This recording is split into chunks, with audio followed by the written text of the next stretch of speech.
Okay, it's 3:30 already. At this point, they're charging us for the they were real nice about it when we canceled. So if we have to cancel again, Linda has a magic voice, so they helped her.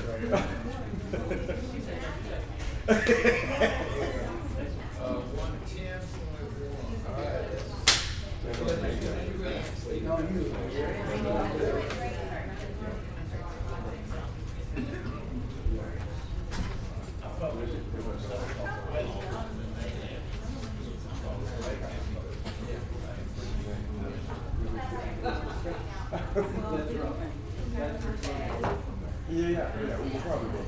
I mean, yeah, it's probably easier too. But if it's still charged at,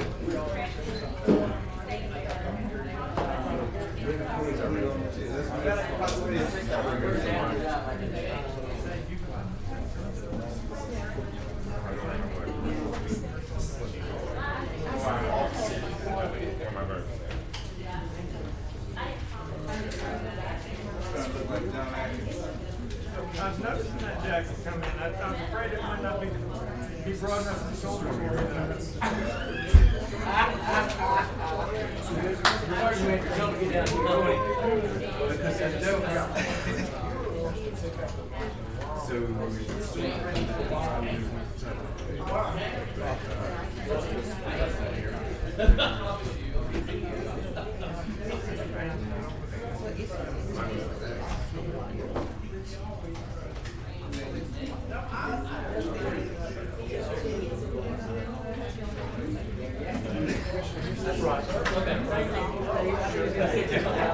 no, like there should be like that. So I just want to ask if you had the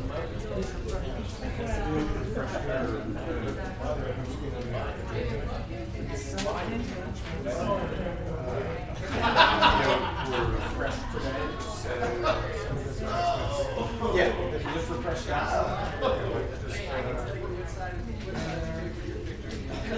Yeah, everything should be current. But yeah, there was a couple of things that didn't upload, so or additions.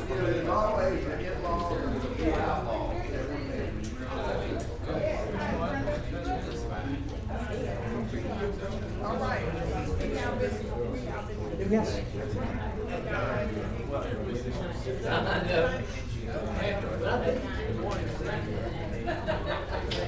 Uh-huh. Is it that part at the top? See the top part? Yeah. So when you fill that out, it doesn't transfer over. What was her response? I can't recall now. So, are we just waiting for it to reopen? Oh, is yours? I'm talking about all of them. Yeah, and this is her. This is a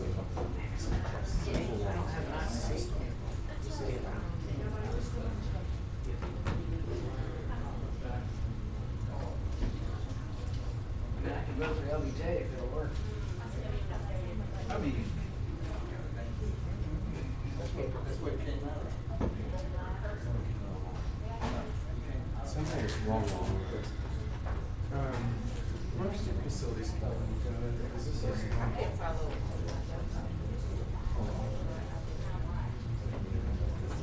like something Yeah, that's a big above what we do? Yeah. This looks like something wrong. Whenever you see this, it's open.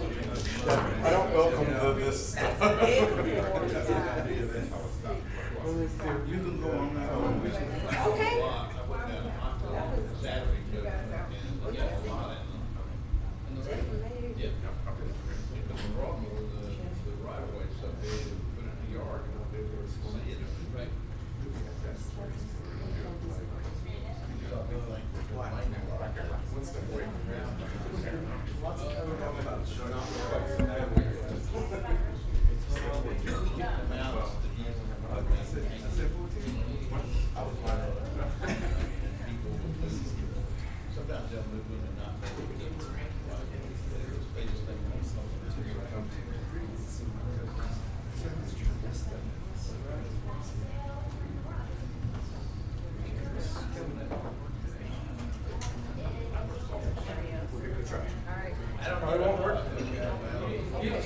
busy. I was gonna have it. Ready? We are. You are ready. Linda? Caddo Parish Commission work session for May 15, 2023 at, what is it, 3:37 is now called to order. Roll call, please. Commissioner Hopkins. Here. Commissioner Johnson. Commissioner Jackson. Commissioner Young. Here. Commissioner Burrell. Here. Commissioner Jones. Commissioner Gage Watts. Present. Commissioner Kaufman. Here. Commissioner Atkins. Here. Commissioner Chavez. Here, sir. Commissioner Lazarus.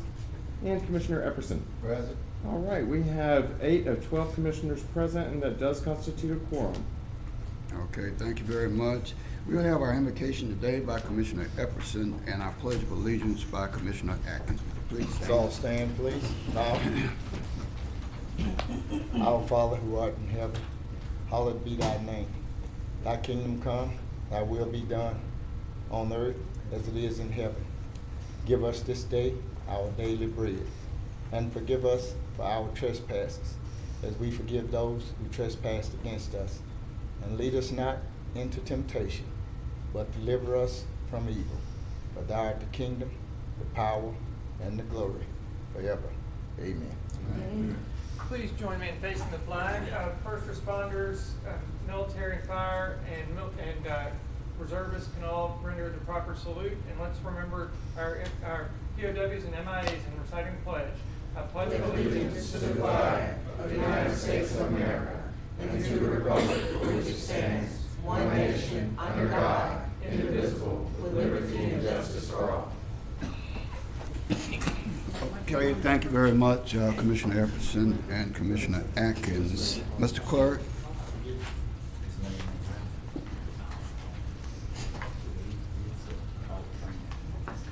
I'm sorry, I am not aware of any agenda additions today, unless you have any, Mr. President. I do not. Okay, great. Then would you like to move forward to citizens' comments? Yes, sir. Great. So at this point, citizens are asked to fill out a comment card that are found in the foyer and return them here to my left in this box. Comments are limited to 3 minutes, and at this point, we have received no requests for public comment. Would you like to Okay. move forward to visitors? All right. Okay. We have no scheduled visitors today. So that brings us quickly to the administrator report, where you do have an administrative report copy on the agenda, as well as a copy on the agenda and in front of you of the April financials. Madam Administrator? Yes, sir. Good afternoon, Commissioners. On your administrative report, we had a broadband update from Mr. Johnny Moria. He has again informed us that he cannot make it today. Said they're trying to work out some issues with the gumbo grant, and as soon as those Speaking issues, immaculate. Mr. Moria can't make it. Too much talking. I didn't hear you, madam. Will Can you start hear me over? now? Okay, there was so much talking up here. Okay. Okay, what'd you say? I said the first item we had on the administration report was to have Mr. Johnny Moya with Altice to come and update you all, and he has informed us that he cannot make it again. They are having a few minor issues with the gumbo grant, and they're trying to work those out before they come appear before you all, but he has assured us that at some point he will be here, but he cannot be here today. We also would like to let you know that we have received our first payment for the opioid settlement. It's a little less than $1 million, our share. It was 1.2, but the sheriff gets 20% of that. We should get about that amount each year for the next several years, but those monies have to be used specifically for substance abuse treatment, addiction, targeting that population.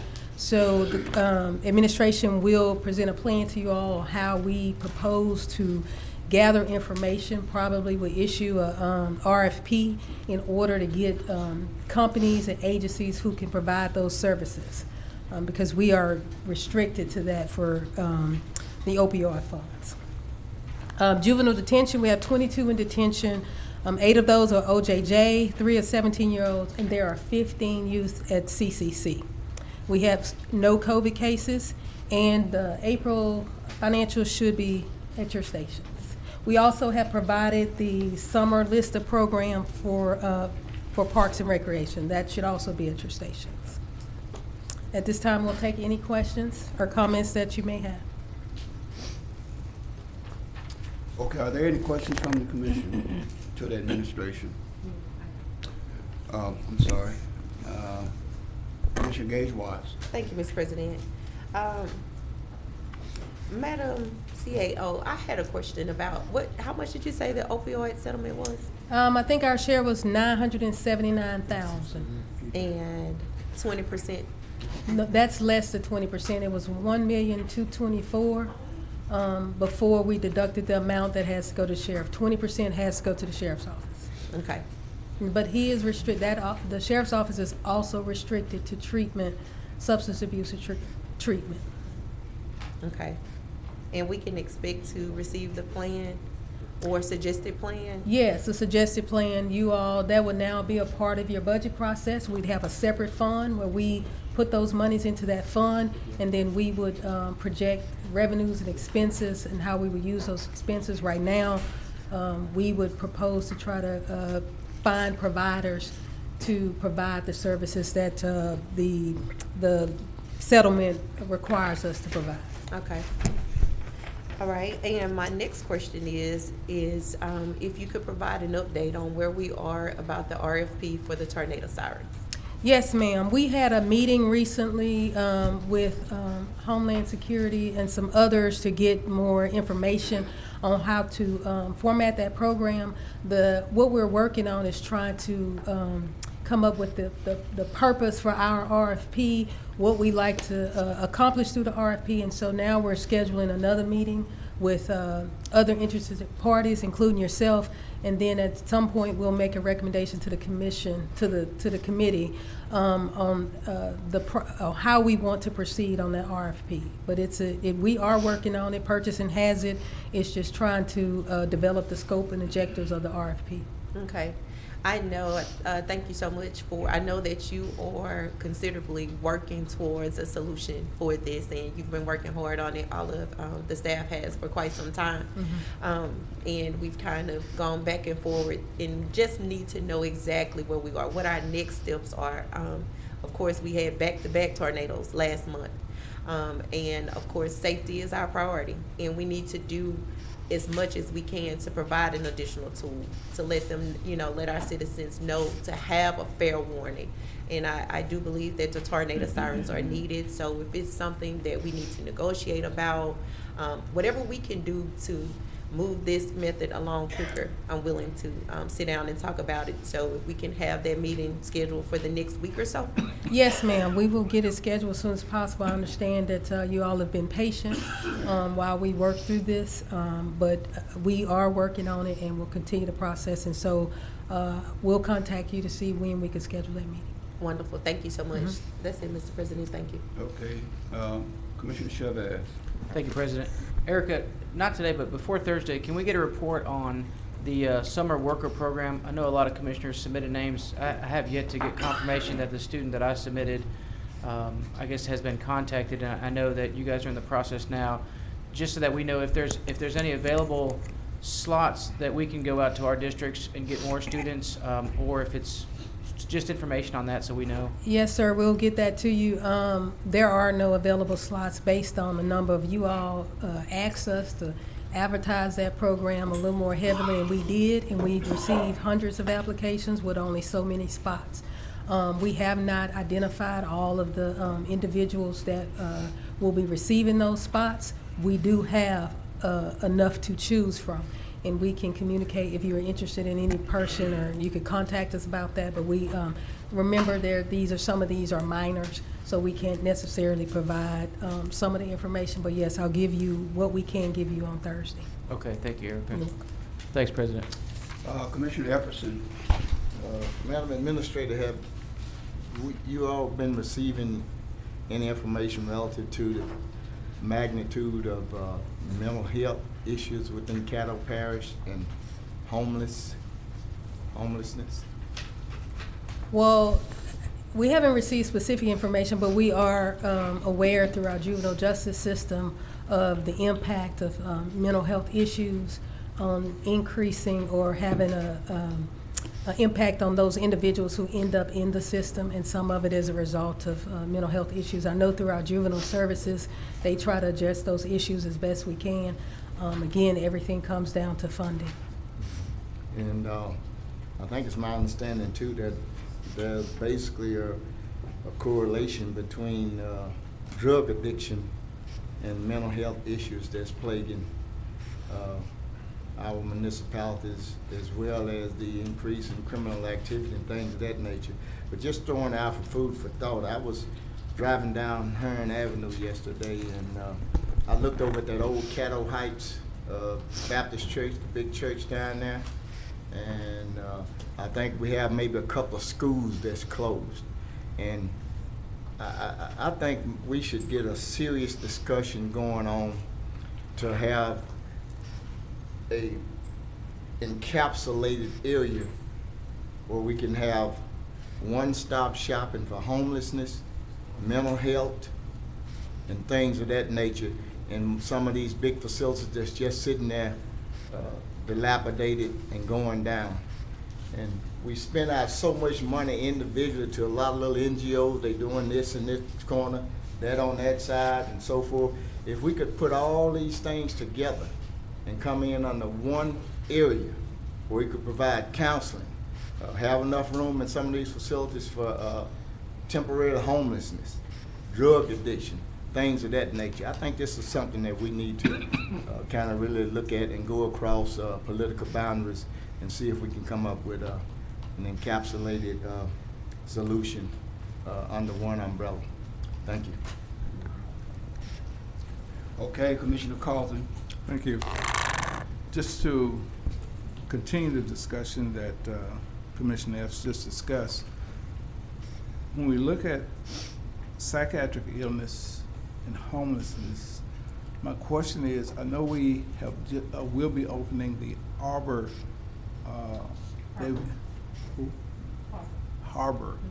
and there'll be an grand opening very shortly. And I'm wondering, is that just for juvenile? Is that one of the areas that could be increased to cover some of what Mr. Epps just talked about as well? The thing is, acknowledging there should be probably more than one area, granted. But the thing is, again, I'm just wondering, could we roll some of that into that respective facility? Commissioner Cawthorn, I'll let Mr. Walker provide you information on that. Good afternoon, Commissioners. The opening of the harbor on Thursday, and they're going to give you some information about that. It's primarily for juveniles. It's also for their families. So if the mother is in a domestic violence situation, or there's a need for safer housing, an older cousin that lives at the house that's unemployed and needs some, all of them can get services there. It's not really set up yet for an adult to walk in separate from a juvenile referral. But I do think that's something we've had, well, I know it's something we've had conversations about, a need for it. And I think if we can try to expand, I mean, we're going to start with juveniles and their families, but I think ultimately it may be that'll be the purpose that we'll come to when we can expand to that. It's a lot to kind of bite off at once. I think they're going to start with families and then try to build up to that. Thank you. Yes, sir. And also just to piggyback what Commissioner Chavez said as well, I received a call from one of the students, this is a different topic, from one of the students in my district that stated that they will be starting, they had gotten a notification that they would be starting on 30 May. So I don't know if that's true or not, but they called me and told me they would be starting on 30 May. I'll verify with HR when the actual start date, but we have different start dates sometimes for the students depending on their schedule. I know Caddo schools let out this week, but some of the collegiates, they have various dates that they get out. So some of the start dates may not be the same. We do try to start the majority of them the same day, but when we provide you that information on Thursday, we'll have the exact date that we're trying to start most of them. Okay, is that it? Okay, Commissioner Jackson. Thank you, Mr. President. Acting CEO, are you CEO yet or still CAO? I don't know, jumble nothing up. Well, it's not official till the Okay. 15th of July. Your paycheck hadn't reflected it yet. Has not. Thank you. On the settlement kudos to the parish for getting their share of it. If we could, and I think we had a discussion about it when we were determining our ARPA money, if we could reach out to Judge Erin Lee Wardell, because I know she has that human trafficking / drug court, and I know there's another one down by the Veterans Center too, but she was in dire need of a social worker, because I think I heard Commissioner Epperson say it, that all of these things are kind of linked to, you know, the mental health is linked to the drug addiction, which is linked to the trafficking, which is linked to other issues, and it's just like a circle, and it could go either way, whichever way they're turning at that particular time. And so as y'all put together the budget or whatever the action plan is for that, I know the goal is to probably get some providers, but she has a program there that she's working. It seems to be successful, at least from her opinion. And I thought juvenile had a need for Yes, sir. mental health or something, Clay? Well, I think the majority of these funds, Commissioner, we will be looking for providers, but there are some avenues where we can use it for drug court. Right. We just have to work with juvenile to see what specifically, because it's not everything, what specifically complies. Right. We can contact Judge Waddell. Yeah, to she's at the determine- district court, I believe. Yes. Okay. Yes. And but Clay, we can- on our on the crisis intervention piece, the big crisis intervention deal, how are juveniles, or is there, because I don't think I've heard us talk a lot about juveniles in that, is there a lane for that in that crisis intercept or crisis CIS? Crisis intervention right now, yes. It's really, there's two ways that's happening in the school system. Okay. Communities in Schools is a nonprofit. It's in maybe 10 schools now, I think. They do crisis intervention for a caseload, I think, of about 50 kids in each school. And then a separate grant, Volunteers for Youth Justice got a federal grant. They're putting in some pilot schools. I think it's maybe up to 4 schools now. They have crisis intervention. So they're bringing in mental health crisis intervention teams to help when kids are having problems. Could we, I guess I got 2, maybe homework or whatever, however you want to, maybe follow-ups, is that if we could, for our next juvenile committee meeting, if we could maybe have to see where are we, because I would like to see that, because I think the crisis intervention deal is moving forward, but I want to make sure that we capture some specifics in juvenile. So if y'all could speak to that, whether it's asking BYJ or BYJ and VOA to get us some data, make their pitch on what they are doing and things of that nature. I can definitely do that. Within the crisis intervention. And then I think the school system, Casey Monero is the new well-being specialist. Okay. Child well-being specialist. She could maybe speak to what their long-term plan is. Okay. And then if we could, I think y'all supposed to be doing a road show on this. Are we not doing a road show for the millage that we just put out? That, yes, and we're having a beginning conversation about trying to convene the community committee, because they're the ones that really need to make those schedule. That okay. schedule. If y'all could, I think we're gonna have a meeting, if not next week, the week after, the first week of June. Sounds good. If y'all could have that ready for our next committee Absolutely. meeting. At least something for us to peruse, not make a decision on, but something to peruse. Sounds good. Appreciate it. Thanks, Clay. Absolutely. Thanks, Mr. President. Commissioner Atkins? Mr. President, Dr. Ward and Mr. Clark, not now, but could I just visit with you all both after the meeting to kind of, so you all can educate me on this Tammy Avenue permit issue, if that rings a bell with you all?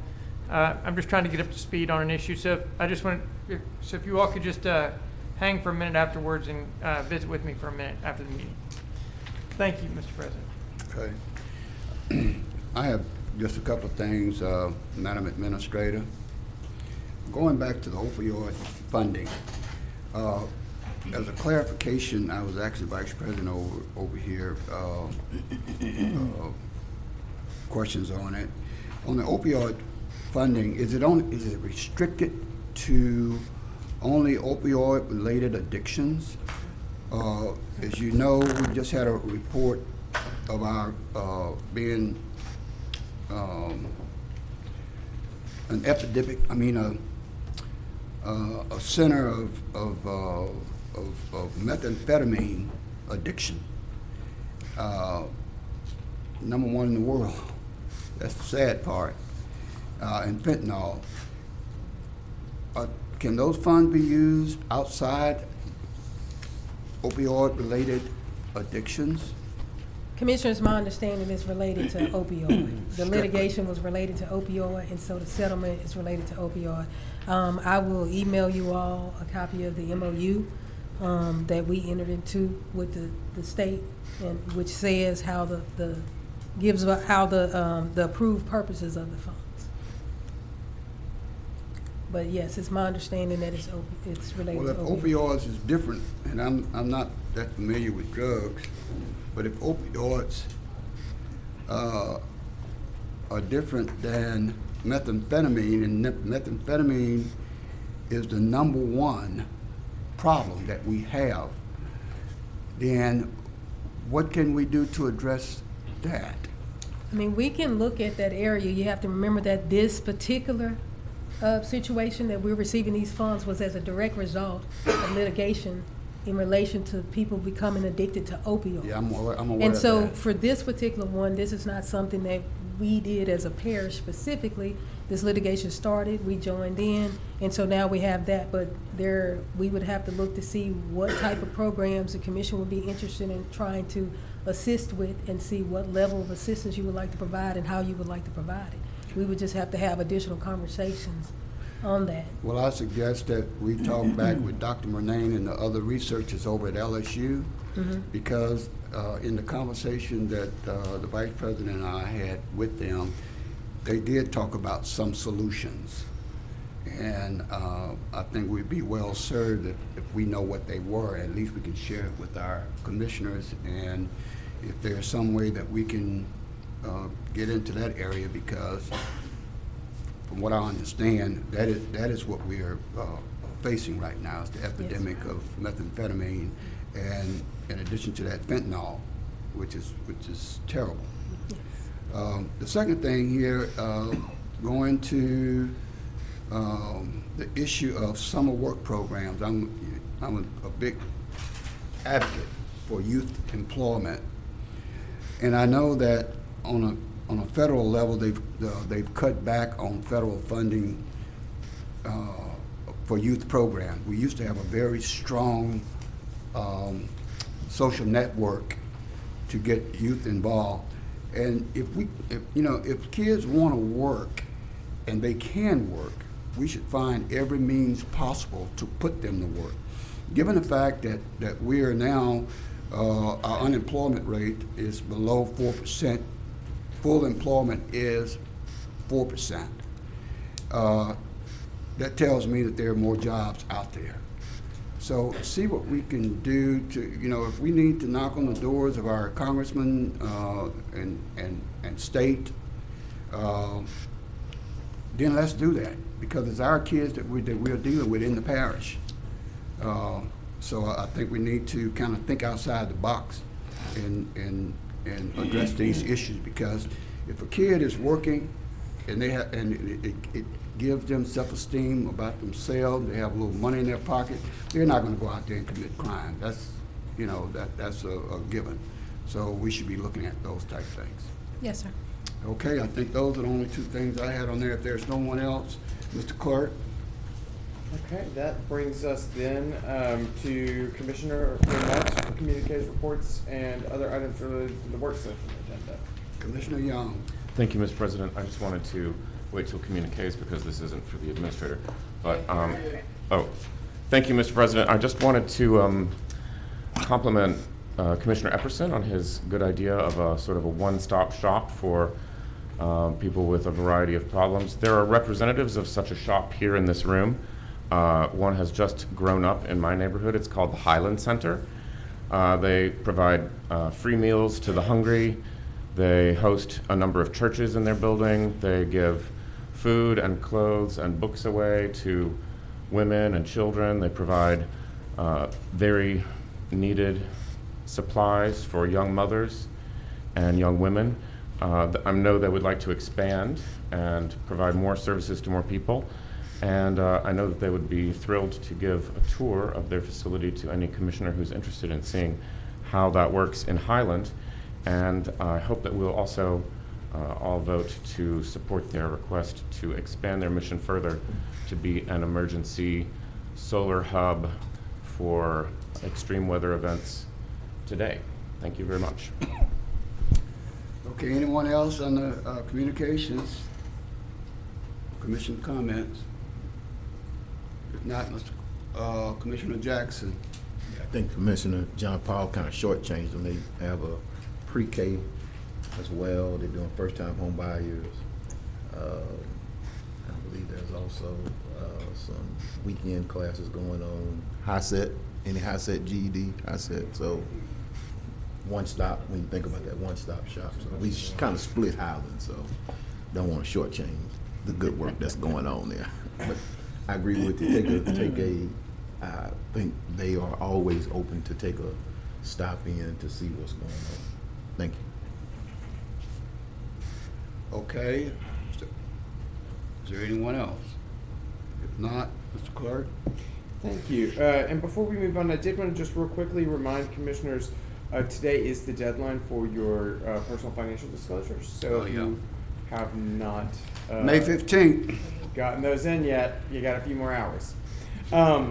Moving along, that would bring us to President's Report. Did you have a President's Report today? No, I just wanted to comment, this Mother's Day on Sunday, you missed a treat. They had the Stuffed Shrimp Festival that went on out at the State Fair, Louisiana State Fair, by the Hughes family.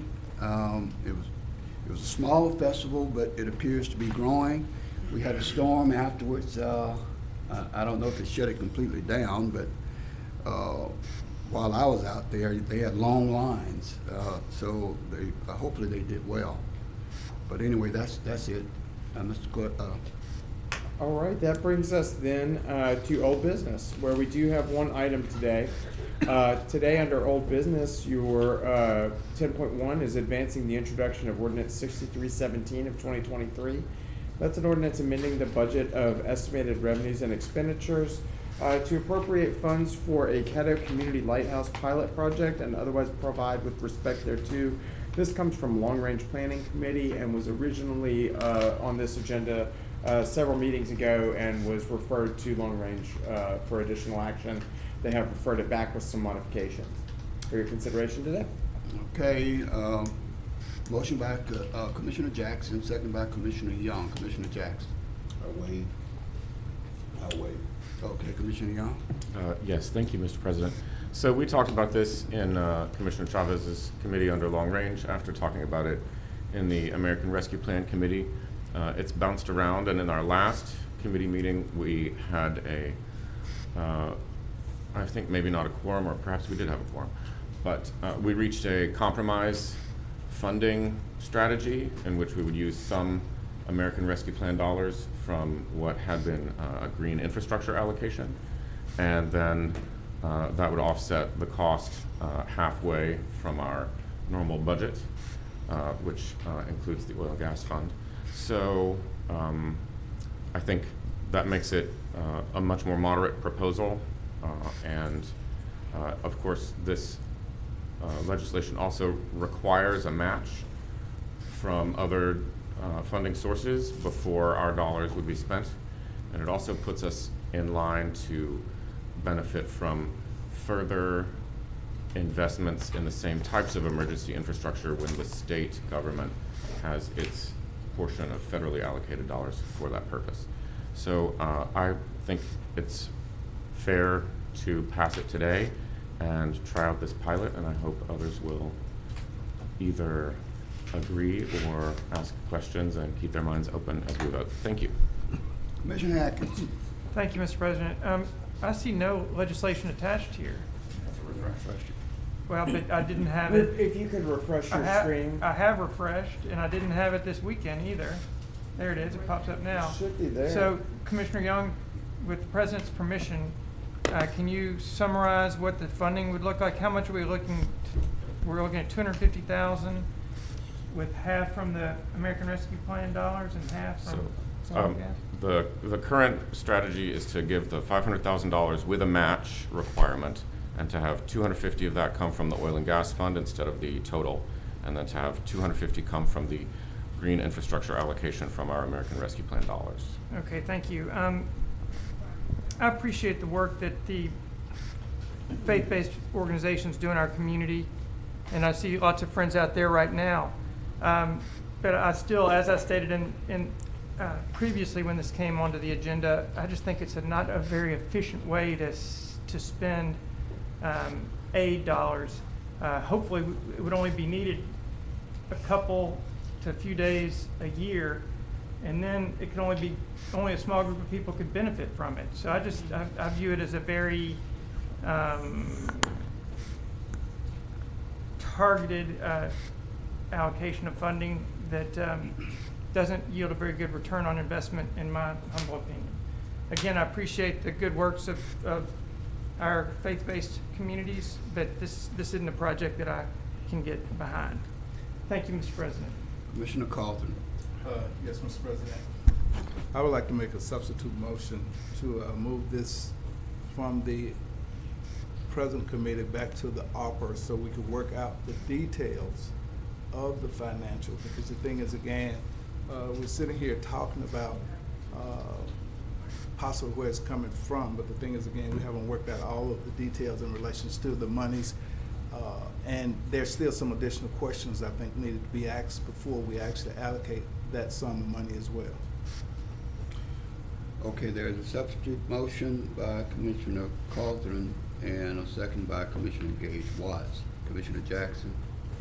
Yeah, I'd like to make a motion to amend that substitute motion to move this forward and simultaneously move this to the ARPA committee. Okay, it's been amended. Was there a second? I'll second. Okay, it's been amended by Commissioner Jackson and seconded by Commissioner Gage Watts. Commissioner Jackson, or Commissioner Yes, sir. Epperson? Yeah, I can speak to, Commissioner I just, Jackson? yeah, I think, you know, I don't have a problem, and not saying that we're the sole source up here, but I don't have a problem sending this back to another committee to take a look at it. I don't know that anything different will come other than some logistical, what's this, what's that. We've heard the presentation. I think it's now just a matter of, do we want to fund the project or not? And so I think if we move it forward, give the committee their opportunity, their respect to do their due diligence on it, put their eyes on it. But I don't know any new details about the project or the cost either. So I think we're at the cost we're at a cost where we know that $500,000, they told us this is what it's going to take to fund it. We also know that we need to be moving pretty expeditiously to try to get these ARPA agreements in place. And so I think it was a compromised agreement to go half from a special revenue fund, oil and gas, and half from the ARPA fund. And so I would just rather not see us have to come back again, because this is a two-reader. And so we'd have to come back again, introduce it, and try to, the clock is ticking. And so what I'm saying is, let's move it forward, introduce it. It's gonna lie over for 2 weeks, so that gives us the rest of this week. It gives us all next week and a little time, and it actually gives us 3 weeks because it'll be on a Thursday meeting. So it gives us almost 3 weeks to kind of give the ARPA committee whatever time they need to look at it, vet it, put whatever changes they'd like to have. The title is pretty generic, so nothing would be changed in the title. So I hope we would move it forward and then simultaneously move it to the ARPA committee for them to give their due diligence to it as well. Thank you, Mr. President.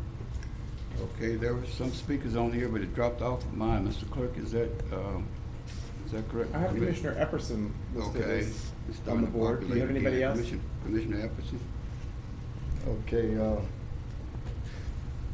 from the initial inception, I have not been for this. I just don't think that amount of expenditures to be it a non-profit facility, I think they should go to a public facility that is designated for those type of disasters.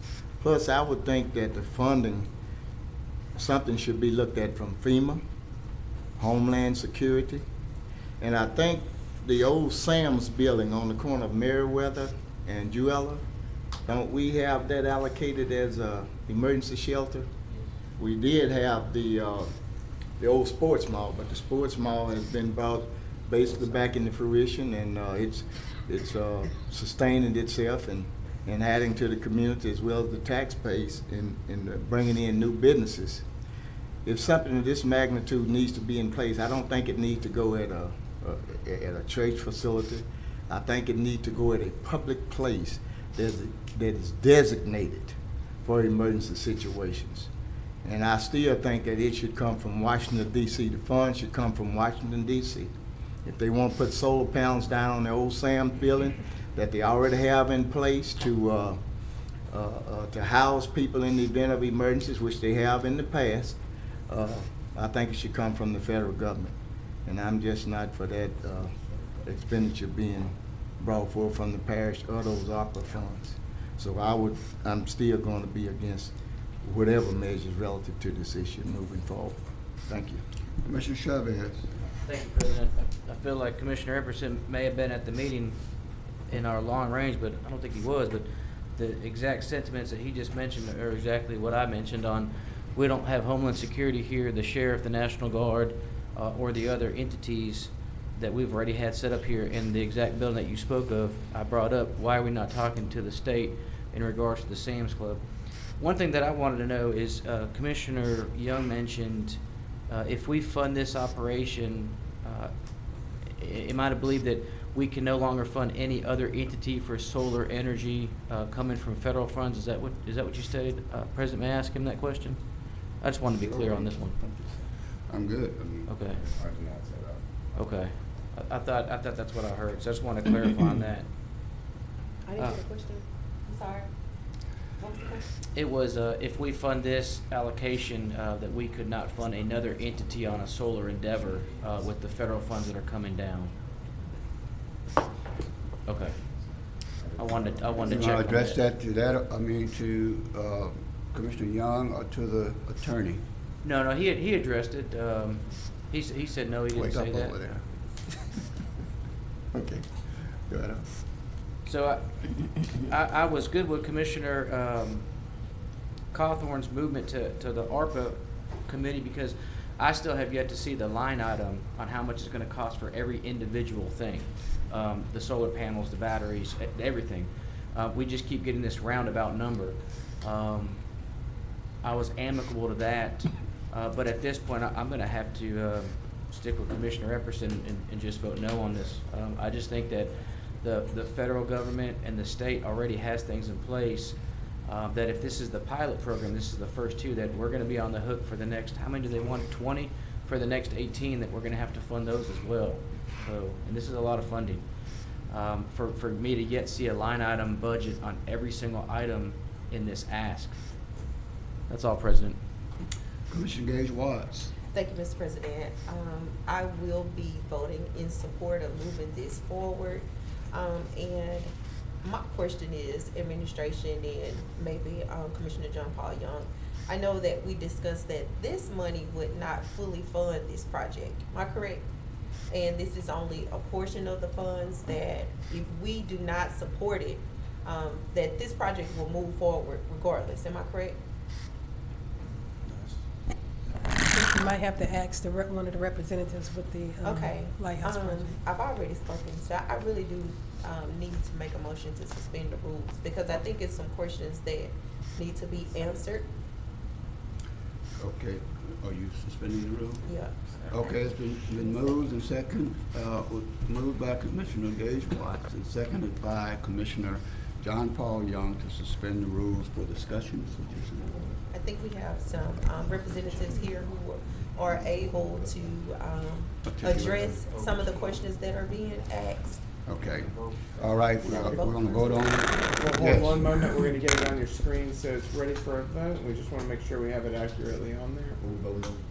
So we're voting on suspending the rules in order to get more information, since we do have guests here that can probably possibly answer these questions. Okay, we can vote to suspend the rules. All right. And that motion carries with 8 in support, 1 in opposition, and 3 absent. Okay, Commissioner Gay Watt, you want to call somebody? Yes, Mr. President. Call one of the, representatives forward.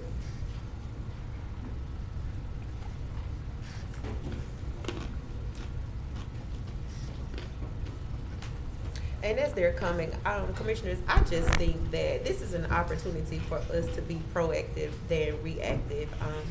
We are all well aware of the public health emergencies that we've had with all of the winter freezes, and we have not had people in place to be able to address these issues in our communities. I'm not sure why now this is becoming a topic now that it's been presented to us.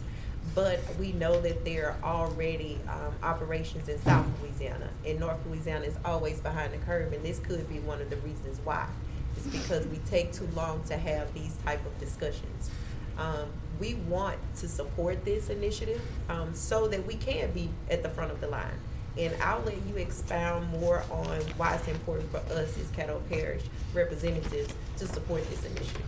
Well, before you do, I have Commissioner Jackson. You want to speak before or after? I just will have a point of clarification because I think we kind of got off track. I did hear some people say that they would like to see the federal government fund this. I just want to point that ARPA funds are federal funds.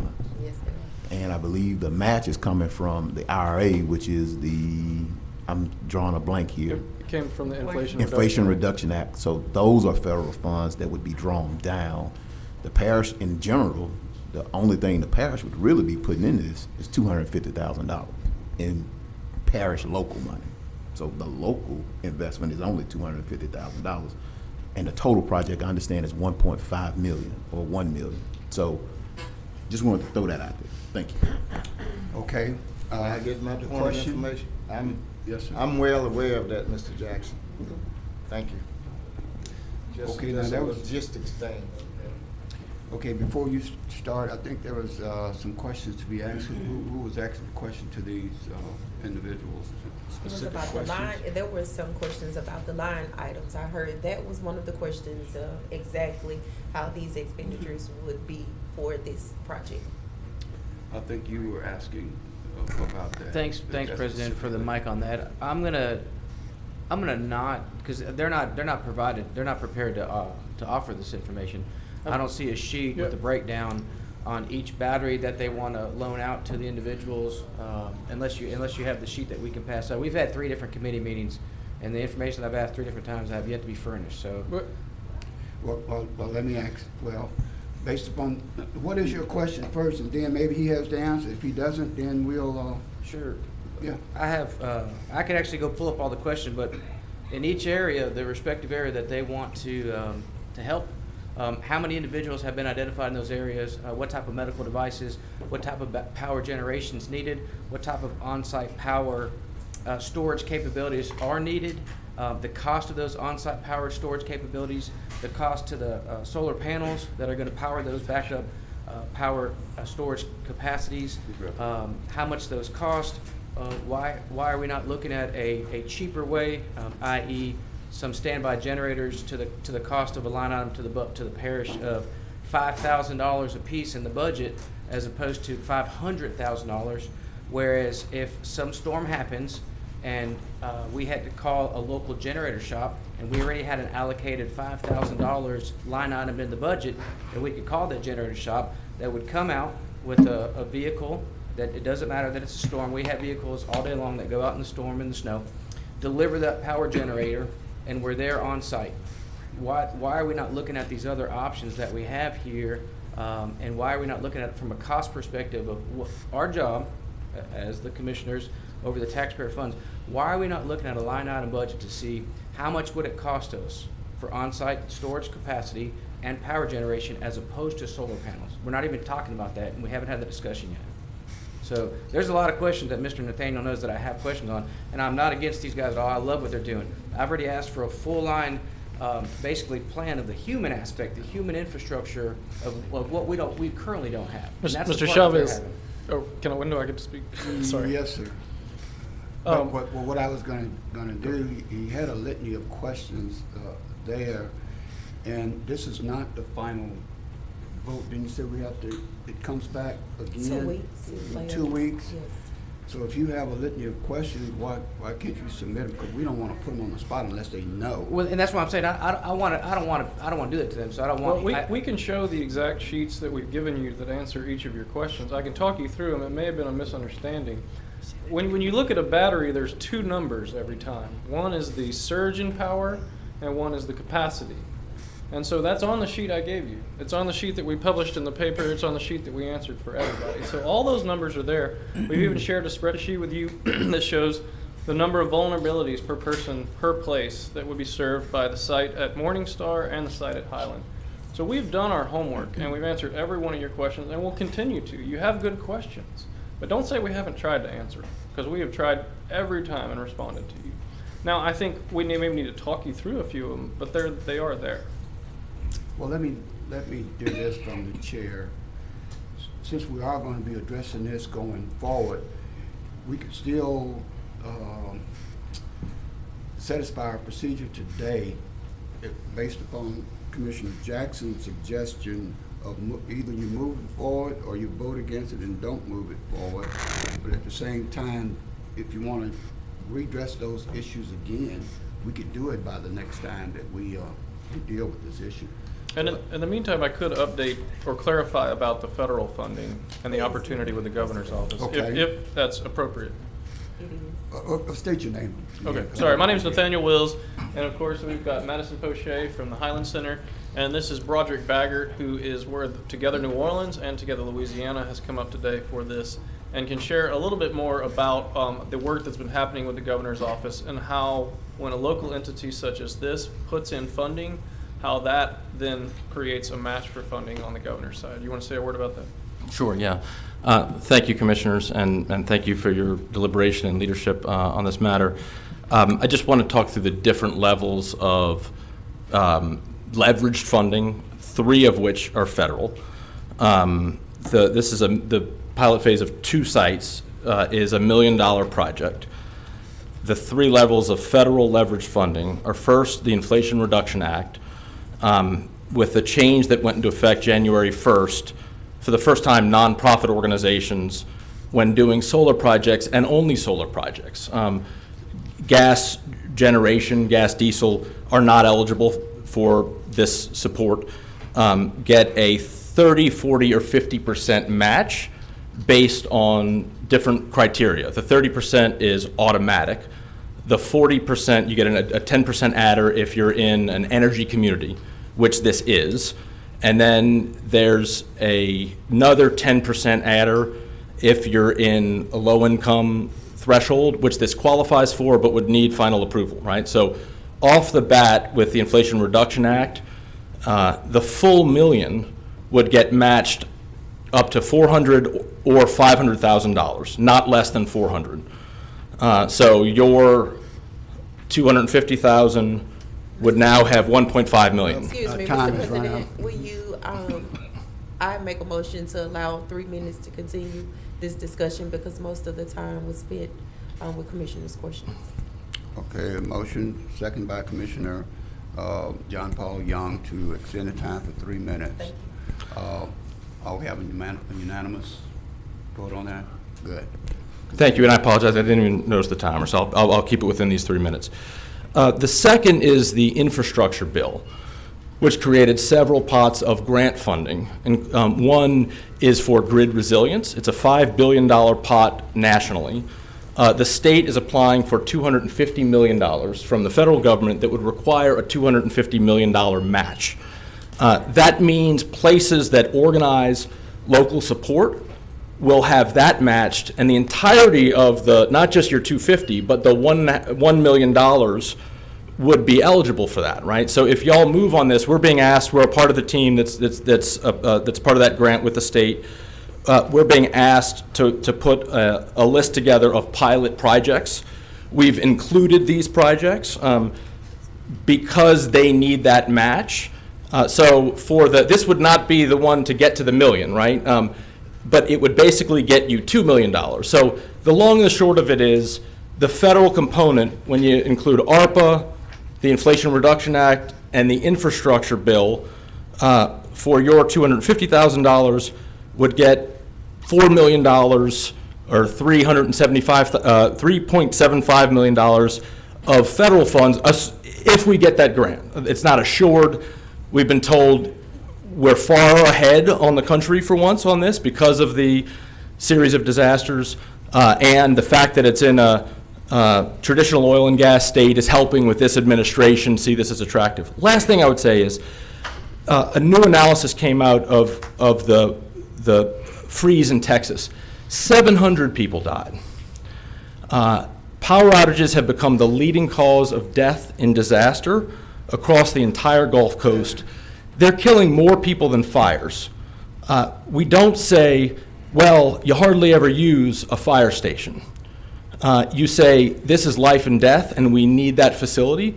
We think these kind of hubs in 10 years will be seen the same way. You might not need them every day. They play a role every day in energy savings, in carbon reduction, in having clean energy and saving bills. But the real job creation, eventually using battery power as a part of the utility grid instead of peaker plants. But right now, the urgency is people are dying in larger numbers in disasters from these events than any other events. And just like fire stations, we need to make that investment to keep our community safe. Thank you. Thank you, Mr. Ray. Okay, Commissioner Epperson? That's all. Okay. We are ready to build whenever the funding comes through. Thank y'all for suspending the rules. Okay. Let me go back to the original statement. We're going to be addressing this on a going forward basis. It's not the last time. So if we continue our procedure on this amendment that was made to the substitute motion to move forward, but at the same time take it back to committee, was that the motion, Yes. Mr. Clerk? The motion We had a was, substitute, we had a motion, substitute motion, then amended. the amended substitute motion was to advance, was Thank to you. introduce the item and, as it is advanced, also refer it to the American Rescue Plan Committee. Okay, Commissioner Jackson. Yes, Mr. President, and I'd like to make sure I clarify that and I know he will, but we usually, to meet before final passage, we usually just add that to meet before we, if this advances. Our business session first. Yeah. You know, we suspended the rules. Oh, yeah, we got to Okay, go back. it's been motion I'm by sorry. Commissioner Epperson, and second by Commissioner Gage. We'll have to go back into the business session. Yeah. Okay, unanimous? Yeah. We're back into the business So, session. I just wanted to make sure that they meet before if this is introduced, meet before it's finally adopted. And I just want to just kind of clarify that, you know, I hear the ask for more questions. I've seen some emails about all these questions. I have always been of the position, if you're forward, be forward. If you're not, at a certain point, you just get to a point where you just say, I can't do it, and that's fine. That is okay. That some folks have said they're just not going to be with it, and that is totally fine. That is their position. But to ask people how much the battery is going to cost, when we did the LSU Center, we didn't ask them how much every brick was going to cost. We didn't ask them how much the light bulbs were going to be. We did the thing for Shrek. We didn't ask them how much the grass was going to cost, how much the plants were going to be, what was the cost of the water lines, what was the cost of the urinal stalls, the door. We just didn't ask that, and I would hope that, because what I have seen, and I often refer to it as the hamster wheel, what I would hope we don't do is, because I've seen it, you get answers, and then those answers lead to more questions. And then when you get the answers to those questions, well, now I got a question about these answers that you provided. And that gets us basically back to where you originally are, is either you want to support it or you don't want to support it. So I'm hoping that this is another compromise position, which is to move it forward while also letting the ARPA committee give some additional due diligence around the requirements for ARPA and use for ARPA and stuff like that. But I just don't see how what we have in front of us will materially, substantively change. I think we are where we are at this point. And if you're for it or you're against it. Okay. Thank you. Based upon that, Mr. Clerk, I don't know if you need to restate it. I don't think we need to restate what we have. We have an amended substitute motion. Let's vote on it first. Mr. Clerk, you can vote. I believe we should be ready for a vote. Vote, And please. if anyone needs it restated, just let us know, but it is at the top of your screen. Okay, that motion passes 6-4 to advance, and so that will be on your Thursday agenda for introduction. The public hearing for that would be on June 8th, so remember there is a little bit of a gap between this meeting and the next meeting. So June 8th would be the public hearing, and when that could be finally considered. Okay, thank you. Mr. Clerk? Okay, that brings us now to new business. We have a few items today. The first is advancing the introduction of ordinance number 6329 of 2023. That's an ordinance amending the budget of estimated revenues and expenditures for the capital outlay and the oil and gas fund in the amount of $140,000 to provide an appropriation for the rehabilitation of the Village of Austin's water sandpipe and to otherwise provide with respect thereto. Now, this is another document, but you may want to refresh and make sure that your links work correctly. There was some uploading quirks. It's up there correctly, but you may just want to make sure you have the right version. Motion by Commissioner Hopkins and second by Commissioner Jackson. Commissioner Hopkins. Yes, Mr. President, this is to provide money to the town of Austin.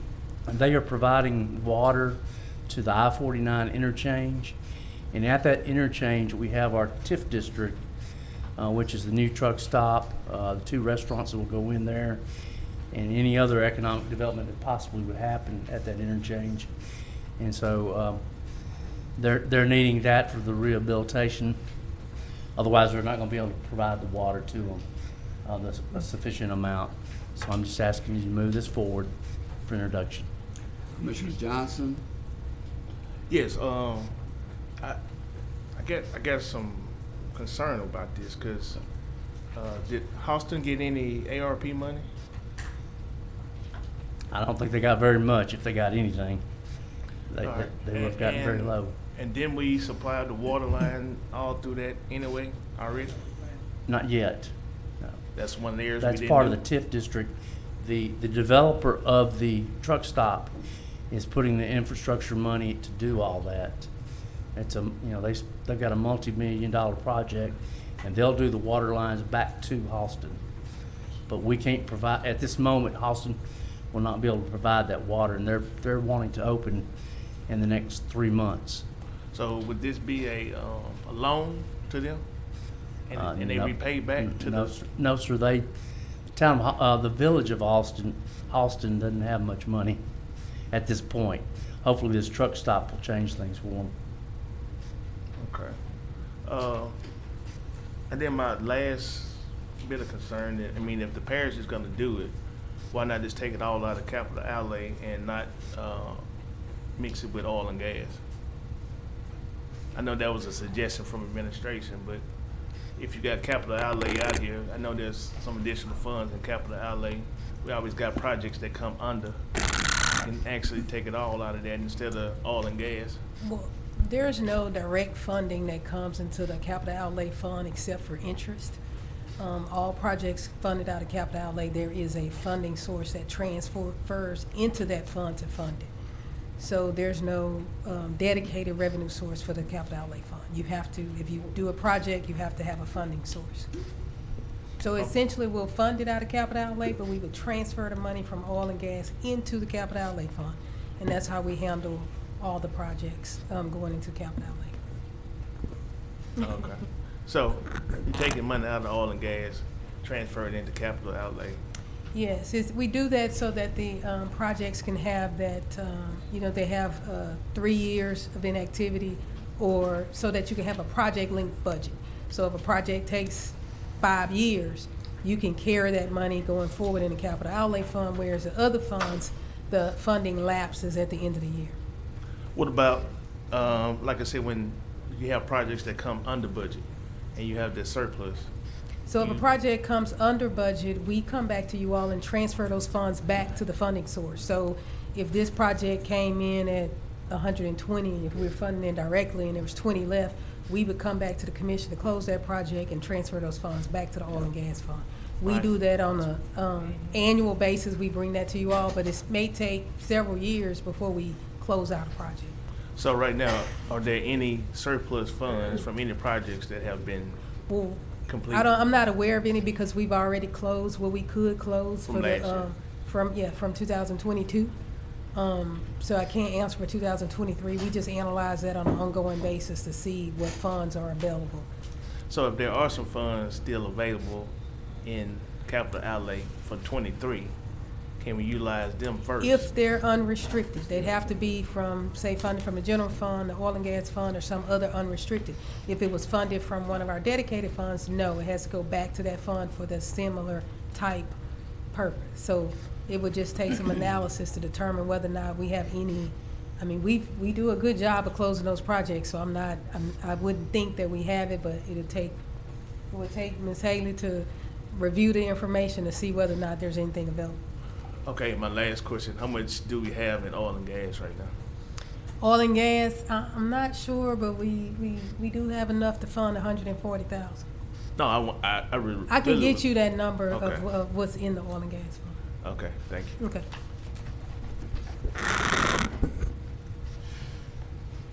Okay? Good. Okay, Commissioner Atkins. Thank you, Mr. President. Commissioner Hopkins, can this riser be used to service all four intersections, all four corners of that intersection? My understanding is yes, it would. So there's additional economic development Right. potential That's associated. Okay, thank you very much. Commissioner Jackson. Yeah, I just want to tease Commissioner Hopkins here, based on our previous conversation. Do you have are they going to submit us a budget on the pipes, the dirt, the cost of the labor? They will send us an invoice on the work that is done. Okay, all right. I just wanted to make that, because I've seen us fund capital projects or projects all the time, and we just don't ask for that specificity of information. We trust that our administration will put a ironclad cooperative endeavor agreement together, and that if something is out of order with those invoices that are sent in, we know that they will not pay it out. We know that. We've all gotten that call where somebody has an issue, and we're trying to figure something out, and the administration is saying, well, it doesn't comply, it's not compliant, find something else, and we go back to the table and we work something out. So I just wanted to just make that distinction. I'm in favor of this. I wanted to make sure that we don't find ourselves kind of nitpicking at certain things. So thank you. Thank you, Mr. President. Commissioner Johnson. Yeah, I thought of another couple of questions. How much is this is engineering? How much is labor, and how much is actual material? It's not engineering, it's all in rehabilitation. So there'll be a company that will come out and rehabilitate that standpipe. It's currently leaking, so, but there's not an engineering company making money out of this. Okay, because I don't know no city projects that don't have an engineering component before they start doing some work. And this is a standpipe, which is basically a line that comes out the ground and has a cap on the end of it. Yeah, it's basically a replacement for, instead of having an elevated tank, it's a standpipe that they have, and I guess it holds a certain capacity. That's the only name I've ever known it by, is standpipe. Well, a standpipe comes out of the ground, makes a U-turn, and then has a cap on it. Okay. And it's about 4 feet off the ground. No, I think this one's higher. Oh, that might be something else. So- So we need to know what that actually is, because standpipes are basically fire department hooks up. No, it's basically a elevated storage tank for water, the way it's made. And I don't know enough about that part of it, but I did see pictures of the leak, and they were pretty good leaks. Well, can you send me them pictures as well? Excuse me? So I can feel better. Can you send me pictures? Yeah, I sure will. We were asked to not ask so many questions. Oh, I wasn't here. Thank you. I'm talking about the second. Okay. I wasn't here. Any other questions? That's it. Okay. Commissioner Gage Watts. Oh, I think I was going to ask, was this going to a committee? My question is, Mr. President, is this going to a committee? Or it seems like there's a lot of questions that still needs to be answered. Did anyone make? I mean, I Nobody made a motion to Okay. do that. All right, Okay. that's it. Okay, we can vote.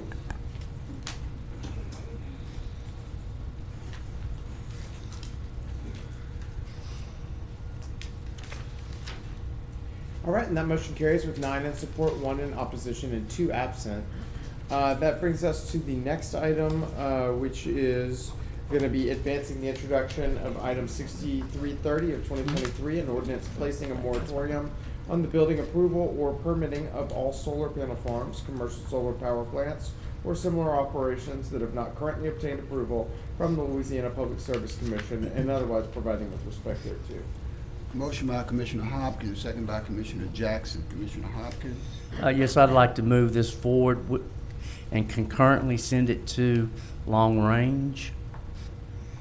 This, we have been requested, or I've been requested by the mayors of Ida, Gillum, Belcher, and the citizens just outside those communities, outside those villages, to please put a moratorium in to give the commission an opportunity to look at possible regulations that may be needed when it comes to working with these solar farms. I think a lot of it's, there's some fear to it, and I understand that. And so they've asked me to bring this legislation. What it would do is the current one at Highway 2 has Public Service Commission approval already. They will be grandfathered in. Anybody else, we've heard of 2 or 3 other solar farms coming to North Caddo. This will allow us to come up with something. The state really doesn't have any rules except for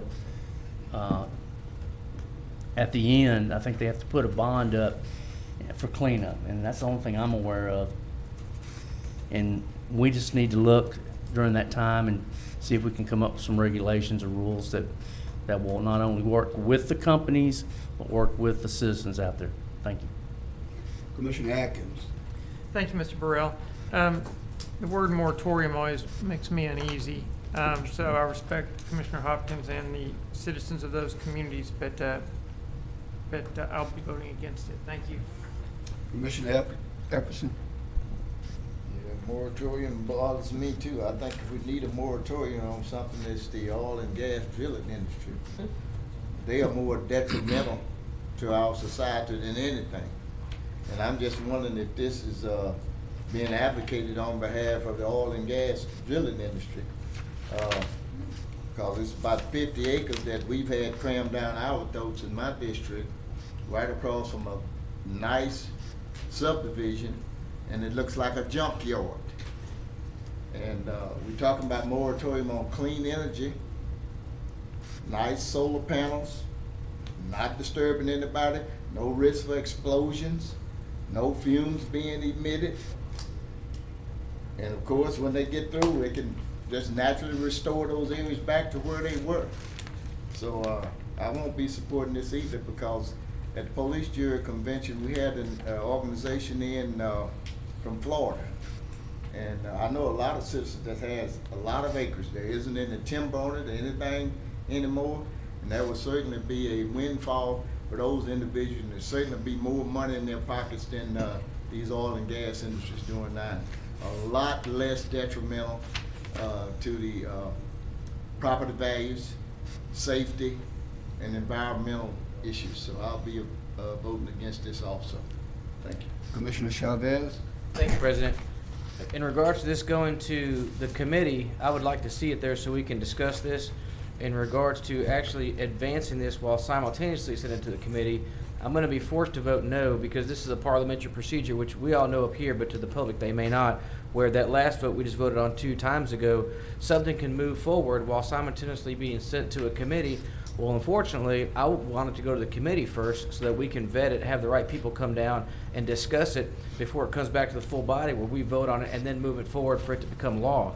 So I'm not going to get anxious or in a hurry to get something moved forward while we have yet to bring it to a committee. So for the same reason I voted no on that former one, I'll be voting no on this. But I would like to see it in my committee for us to discuss it and then come back through the normal channel for us to then move it forward and advance it to the legislative session and we vote on it then. Thanks, President. Commissioner Johnson. Thank you, Mr. Chairman.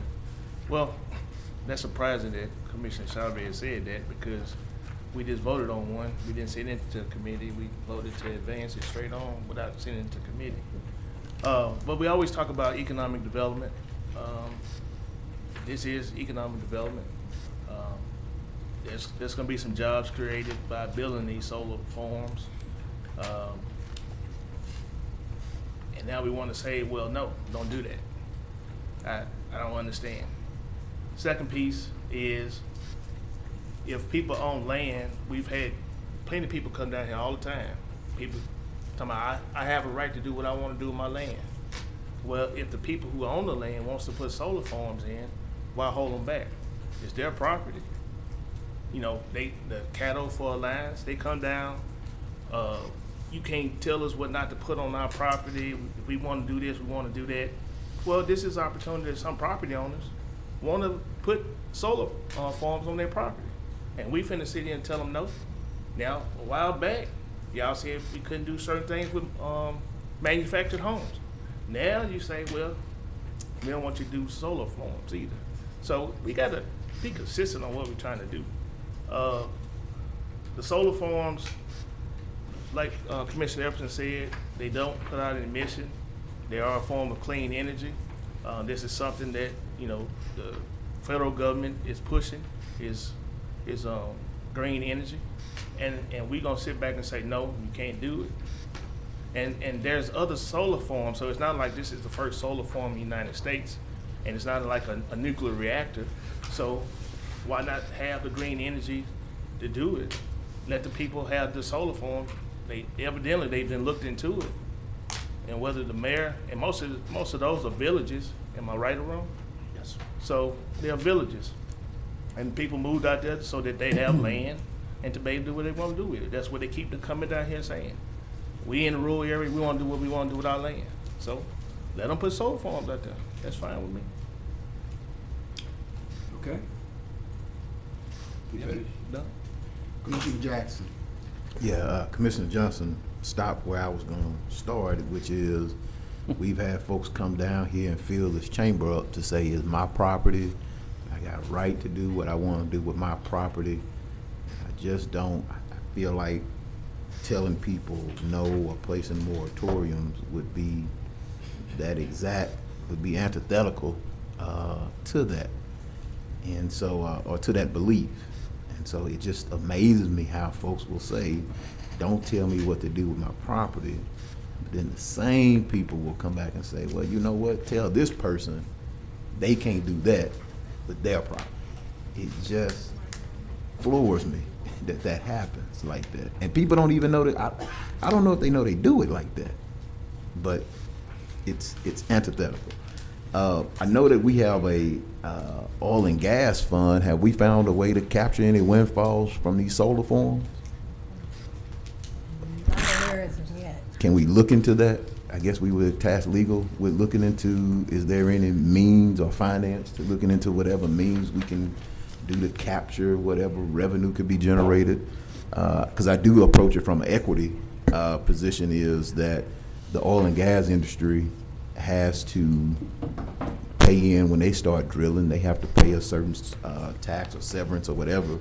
And so I do think that it would be fair to make sure that the solar industry is paying their fair share to the local governmental entities as well, city, parish, municipality, or parishes as well. So we'd like to see us give some thought and some follow-up on that. So whenever we revisit this discussion, I don't know when, I'll be kind of looking to see what did we find. Thank you, Mr. President. Commissioner Young. Thank you, Mr. President. I'd like to move to send this to committee. Second. Okay, we have a substitute motion by Commissioner Young, seconded by Commissioner Chavez to move to committee. Commissioner Chavez. I'll speak briefly. Is that okay, Mr. President? That'd be fine. Thank you.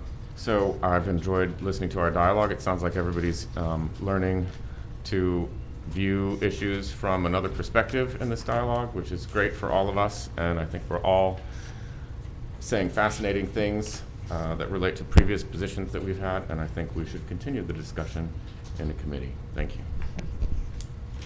Okay, I don't see anyone else here to speak. I am. Sorry. I'm on the board to speak. Oh, now you are. Okay. Commissioner Johnson. Well, I'm against sending it to any committee. There again, why put it in the committee when this is nothing new? This is not the first solar farm in the United States. It's not the solar farm in Louisiana. It's not the first solar farm in the Parish of Caddo. So why do we have to go through all that, sitting in the committee, trying to figure something out that we don't really know? Let it keep going like it is. If it becomes an issue, we'll talk about it then. But right now, there's no issue. The first solar farm, or how many there's out there right now, are there any issues? Do we have a crowd down there saying, build no more, build no more? So why are we sitting here debating about this?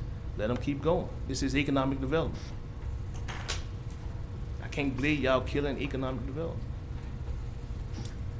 Okay, that's it. I'm done.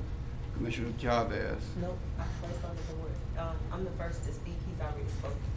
Oh, well, they got current speaker. Thank you. Okay. Call for the question. Second. Okay, the question has been called. Can I just clarify on that motion? I know that it was to send this to a committee, but did you say which committee? Presumably low range. Okay. So, and the previous motion that was on the table, and sorry, I think I understand what you're saying. I just want to clarify because there was a previous motion that was on the table that was to advance the motion for to advance the item for introduction and refer it to long range. But your motion is not to introduce it; it is to send it directly to the committee. Am I correct? Okay. Just want to make sure that I'm hearing that and relaying that correctly. Okay, there's a motion on the floor for the call for the question. That's it.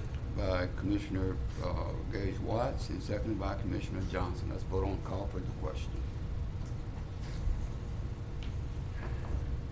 And that motion carries with 10 in support, none in opposition, and 2 absent. That brings us now then to the substitute motion from Commissioner Young, seconded by Commissioner Gage Watts, to refer this item, Ordinance 6330, to the Long Range Planning Committee.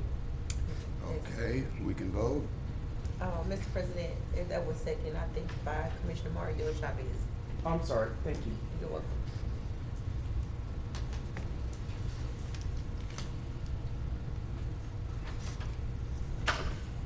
Okay, and that does not advance. So that was 5-5. 5 in support, 5 in opposition, and 2 absent. Okay, let's go back to the motion before that. The motion before that was to introduce the item and refer it to long-range planning. Let's vote. So this is similar to the last item, but it would have an introduction at the next meeting. Okay, and that item fails as well, with 3 in support, 7 in opposition, and 2 absent. And I believe that was the only other motion that was on the floor. So we'll move along. I just wanted to make sure I was remembering that right. Advance the introduction of Ordinance 6331 of 2023. That's an ordinance to authorize the purchase of property located at 4862 Dixie Garden Loops Drive. That's in Shreveport, Caddo, Parish, Louisiana, and otherwise provide with respect thereto. This is in District 4. Motion by Commissioner Young, second by Commissioner Jackson. Commissioner Young. Thank you, Mr. President. This is from Public Works. I believe it's a flood mitigation property purchase. If anybody has any questions about it, I'm sure our administration can answer them. Thank you. Commissioner Johnson. I was gonna see, it's 200,000 for the one piece of property? Or is it multiple pieces of property?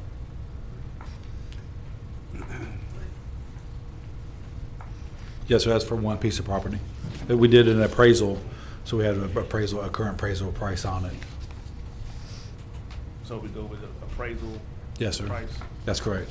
We made an offer at the appraisal price. All right, thank you. Commissioner Carlson?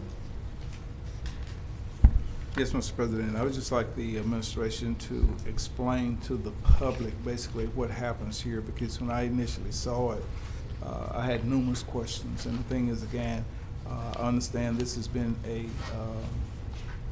done throughout the years, but again, I think the public need to understand that, because when they see $200,000 for flood property, there are probably a lot of questions. You can go ahead. Yes, sir. The parish has 42 repetitive loss properties that flood often, and so we track those with the assistance of FEMA. And through the years, this particular piece of property, we've actually requested grant money for it to purchase under hazard mitigation. The resident was always hesitant to move or to sell. She's recently deceased, and her family has decided to step up. So we always have funding available to buy those properties. We have reached out to FEMA to try to request a reimbursement on funds on this. We're in the process of waiting that determination since I think it was about 6 years ago that we've actually had for this piece of property requested funding. So we try every year, twice a year, we try to buy those 42 pieces of property. That would cut down on the losses that the residents are having, as well as what we can do in this particular property, which we've done with one very similar in Dixie Garden, is we'll remove the house, the slab, the driveways, and sometimes we'll even lower the property so that the water has a place to kind of back up into, so it stays out of the other residences in the area, helping that area as a whole address the flooding that goes on in those areas when flooding does exist. So this is a good project. We have identified this one probably 15 years ago. I've been out there myself with sandbagging her front driveway and her sidewalk and her garage area several times, trying to help keep her from flooding.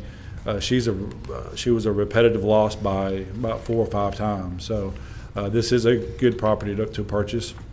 We will, once we close, we'll demolish the house, remove the slabs, all the utilities, the driveways, and we'll do some survey to see if we need to lower it.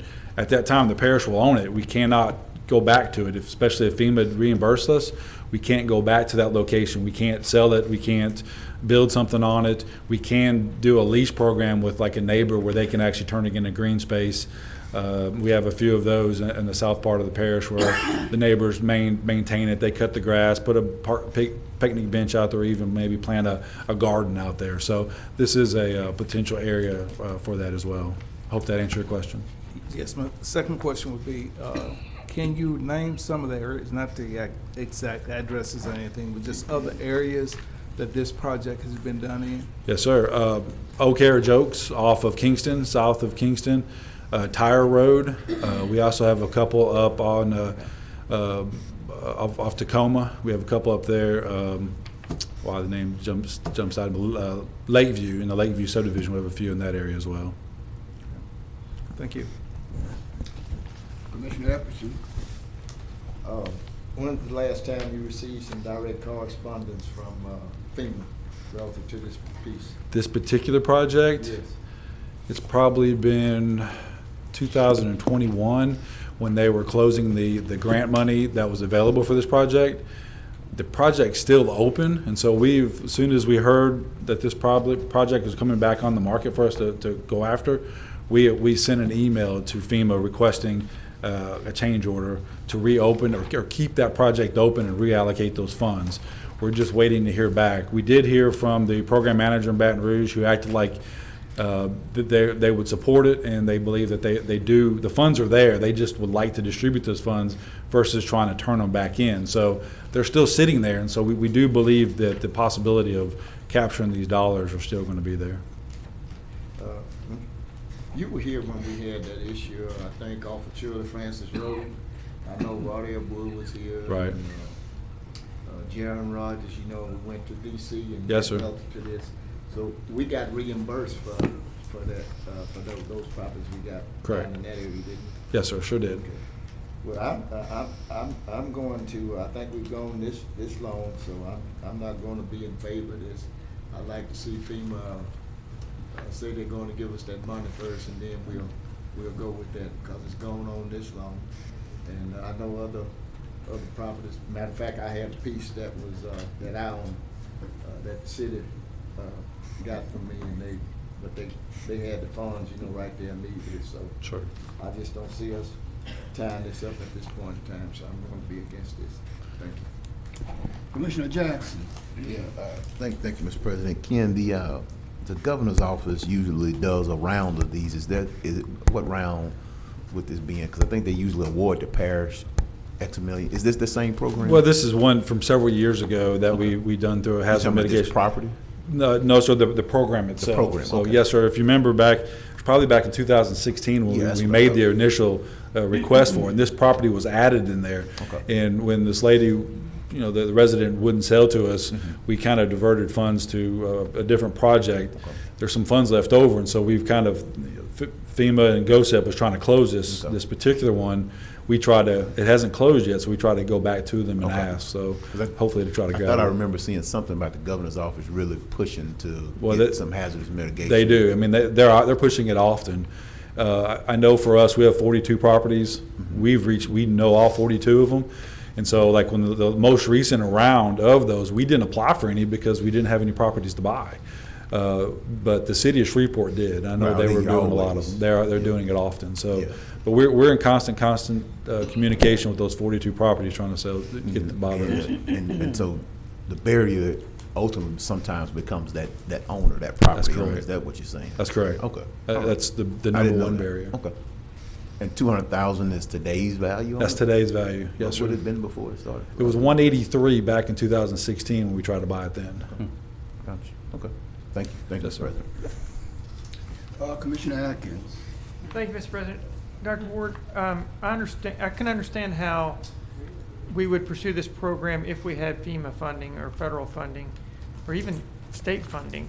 But I'm having trouble, and I'm open for being convinced, but I'm having trouble seeing the value proposition for the citizens of Caddo to spend $200,000 to buy this property and strip it.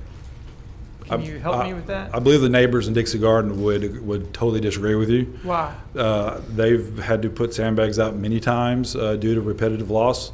Probably 6 other houses in that area are repetitive loss housing, and this would help keep water from those areas by knocking this house down, lowering the property so the water would go into there instead of in these other houses. Okay, so well, you mentioned lowering the property previously, but you didn't. But then you said that you might make a garden out of it. I mean, is that the plan? Or is it, if we lower, I mean, is the value proposition to lower that property and prevent flooding to the other? That's the initial plan, yes, sir.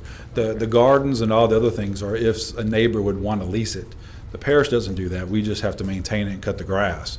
We prefer to try to lease it to a neighbor so they can cut the grass, they can maintain it. This is really a flood mitigation. Well, I mean, it's flood mitigation. But if you lease it as it is to someone to make a garden, that doesn't address the flood mitigation issue. Well, it does. The ability to flood is still there, whether it's a garden or a park bench. That area can still flood, even though that there's a garden or park bench sitting there. Yeah. But I'm talking about all the other. I mean, the benefit I see in doing this is lowering the level and pulling water away from the other houses. Correct.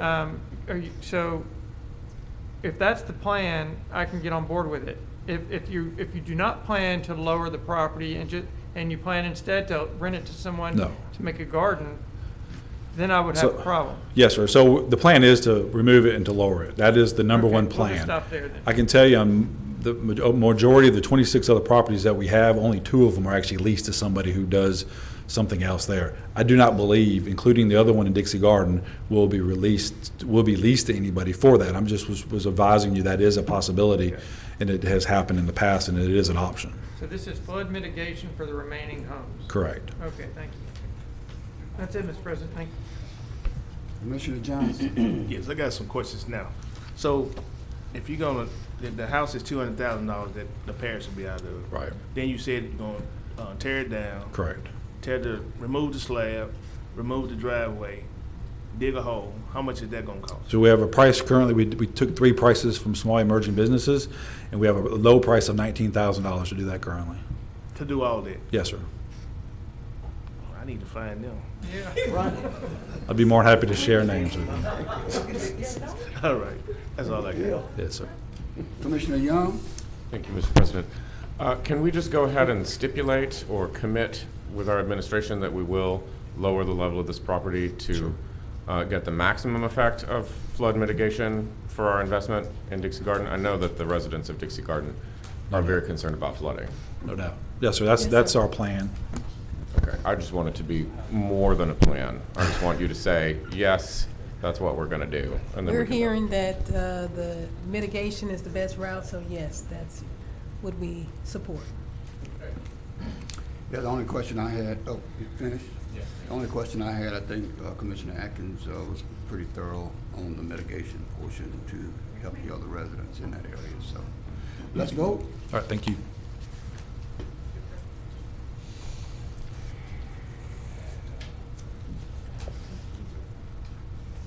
All right, and that motion carries with 9 in support, 1 in opposition.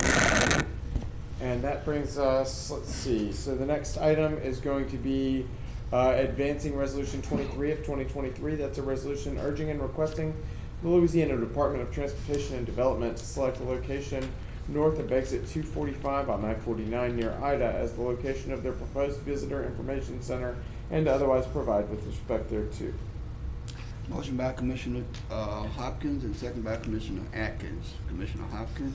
Yes, this, Mr. President, this resolution is requesting that we send a letter to the DOTD and to the Lieutenant Governor. So they're in the selections process of that north exit 245 on I-49 as a travel center or welcome center. We did this, the commission actually sent a resolution in 2015, but the current administration, Lieutenant Governor, and DOT has asked for a new one. That's what this is. Thank you. Commissioner Johnson. Thank you, Mr. Chairman. I was just gonna ask the question, do the people up there want this? Yes. They don't want the solar farm. They don't want extra traffic. They don't want nobody stopping too long. So, I mean, do they really want to have this there? Yes, sir, they do. As a matter of fact, the village of Ida is providing water to the location. We won't have to We do won't no have to do additional that. piping The for state and them will take care of that. We're agreeing to no money on this. This is just a resolution of support. Okay, I got you on record on this. So Yes, don't sir. Come back. Well, I won't be here when you come back, ask for water. That's all I have, thank you. Commissioner Jackson. Thank you, Mr. President. At this time, I'd like to move to in global and advance resolution 23, 24, 25. Resolution proclaiming Memorial Day, Maritime Day, special resolution recognizing Judge David Matlock. Okay, there's been motion by Commissioner, well, substitute motion, I assume, by Commissioner Jackson and second by Commissioner Skageway. Is that okay? All right, Commissioner Epperson. Let's see, on the Memorial Day proclamation, okay, Memorial Day is a national holiday, right? Okay. I mean, yeah. I was surprised I saw my name on that, but yeah, that's fine with me. No, what's the purpose? I mean, Memorial Day is a national holiday. Don't we get off for that? Well, whoever put my name on that can explain that to you, because I don't. That is an annual proclamation that we do every year. Okay, it's an annual So proclamation. I just put it so- on again.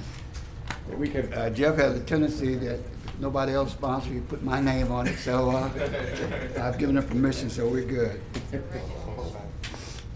Okay. Commissioner Gage Watts. Thank you. Mr. Clerk, so we have 3 sponsors on here. Let's see, Commissioner Ken Epperson name. On what?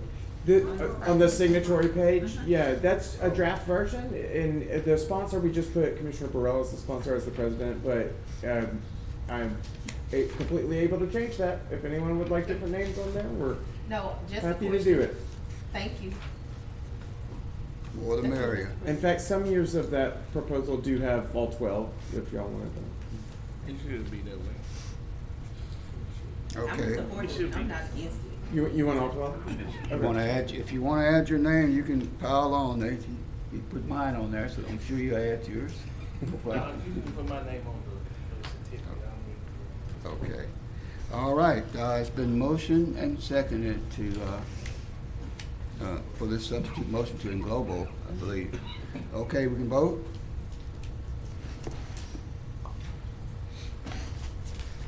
And that motion carries with 10 in support, none in opposition. And that brings us to communications and committee reports. Okay, get on the board. Any more communications and committee reports? Commissioner Young. Thank you, Mr. President. I just want to make two quick announcements. One is that there is a Broadmoor Neighborhood Association meeting tomorrow at Broadmoor Presbyterian Church. That's on Grover Street. It's at 6 p.m. And the topic will be the renovation of Corby's Park, the golf course, and the tennis courts, especially by Mr. James West. And then the second is a ceremony for law enforcement officers of the region, not just in Caddo Parish, killed in the line of duty, and that's at the Bossier Parish Courthouse in Benton, Wednesday morning at 9 a.m. Thank you. Commissioner Hopkins. Ms. Bryant, a couple weeks, well, about 2 meetings ago, a gentleman from Comcast came and made a presentation, and he was supposed to send some maps showing where they're going to be doing some of that work and what the locations are. If we could get that, I haven't We'll follow received that up yet. on that. Thank you. And in addition to that, he was supposed to also send a presentation that he made back at the chamber some time ago that I was going to present to the broadband committee. We haven't heard from that either. I did speak with Dr. Wilson about that again. Okay. Okay. Follow up. Commissioner Atkins. Thank you, Mr. President. I just wanted to observe how interesting today's votes were and how nonpartisan today's votes were.